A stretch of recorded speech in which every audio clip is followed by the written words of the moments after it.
Okay, hi everybody. Yes, I'm filming this in my closet. Um, but you know, you gotta do what you gotta do. Anyways, so I'm here to talk about this book which I don't see getting a lot of love or like as much attention paid on it as it should be. And I think it really should get more attention because even though it might seem corny and stupid, it's actually like one of the more thought-provoking reads I've read this year.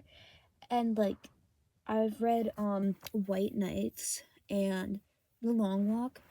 Both of those I would also consider to be in my most thought-provoking reads of the year. The book I'm talking about, it's a relatively new release. It was released in 2024, I believe. Is Love Letters to a Serial Killer by Tasha Coriel. Now, I know what you may be thinking. You're gonna hear the title and you're gonna be like, oh my god, is it corny or is it like romanticizing serial killers? No, that's what I thought too, and especially with the cover. I was like, ooh, this book is, but something in me, just gave me the urge to pick it up and read it, and I'm so glad I did. So despite how cheesy it may look, I actually don't think it glamorizes serial killers at all, and it's a really necessary book that, as a true crime, consumer, I think it's a really necessary book that a lot of people, especially those like me who can get sucked in to true crime, need to read. I'm not, I don't get sucked in like the main character where I'm literally, writing love letters to, killers and stuff, but I'm just talking about, getting easily absorbed or wrapped up in this stuff and just the consumption in general. If you can sometimes consume true crime for hours straight, and lose touch with reality sometimes, not well, that may be a strong word, but what's the word? I don't know, just forget, I don't know. I don't know the word I'm looking for, but it's if you I guess losing touch with reality would be a applicable word in this scenario. But yeah, so if you find yourself getting really sucked into true crime, this book actually helped me break away from that addiction. Not addiction, but just the cycle. Okay, let me actually tell you about the book. So it's about this woman. Her name is Hannah. She lives a relatively boring life, and she's having issues with friendships and relationships and her job. You know, so it's a pretty brutal depiction, at least for me. It was actually kind of hard to read, just at what she's going through. Anyways, so eventually these murders start happening. And she gets sucked into the true crime forums. At first it's investigating and stuff, but then, out of anger, when they find the suspect, she writes him a letter, and this letter was anger, I can't believe you would do this, blah blah blah blah blah.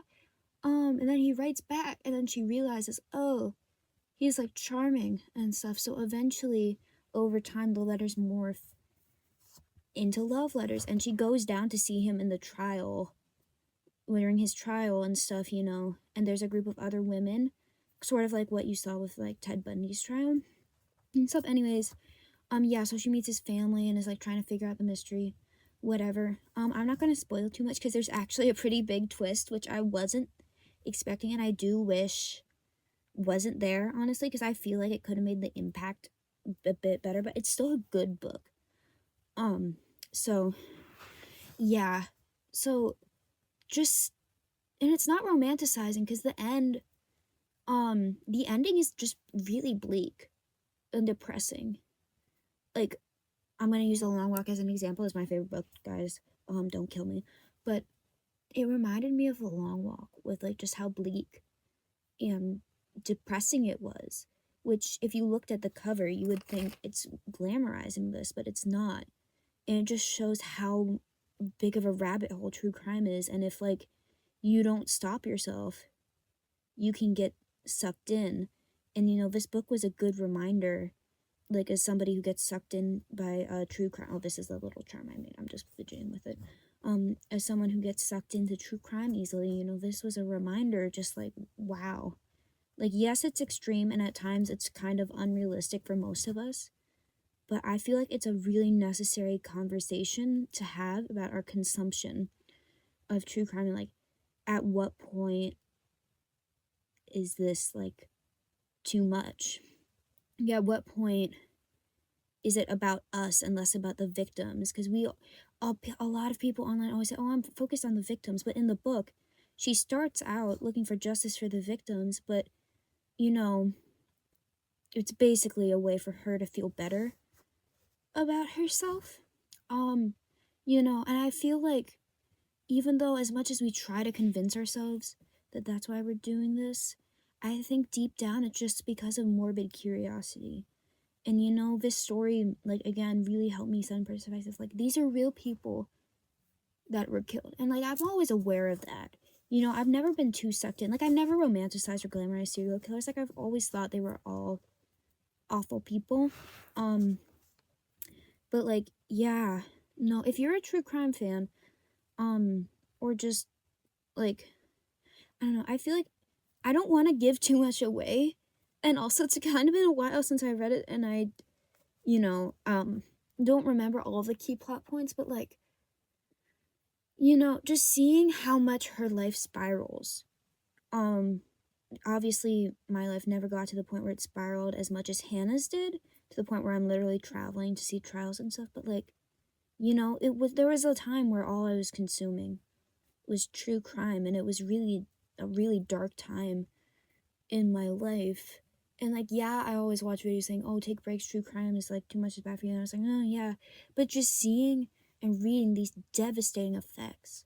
Like, yes, Hannah's very unlikable, but like, it's just really, really, those are things that like you think could never happen to you, but then if you go off the deep end too much, it could happen to you. And I just really think more people should read this book, because I mean, again, the twist, I don't like the twist. I feel like it shouldn't have been that, and I know the author is probably going more for like a thriller vibe, but I actually think this, like, if it didn't have the twist, it could really stand on its own as like a thought-provoking book. And I think it is thought-provoking.